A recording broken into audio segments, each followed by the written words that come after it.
ఈ కొరింథీ సంఘము వారు కూడా ఒకప్పుడు అంత భయభక్తులు కలిగినటువంటి సంఘము రాను రాను ఏమైపోయిందంటే లోకములో కలిసిపోయింది.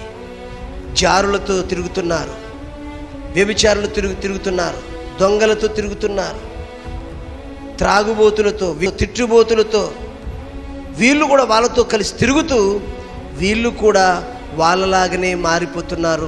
ప్రియమైనటువంటి దేవుని పిల్లలు, అంతేకాదు చివరికి వాళ్ళు మాట్లాడుతున్న మాట ఏంటో తెలుసా? అసలు నీతో దేవుడు మాట్లాడతాడా? మాతోనే మాట్లాడుతూ ఉన్నాడు, మాతోనే దేవుడు ఉన్నాడు. చూసిండ్రా?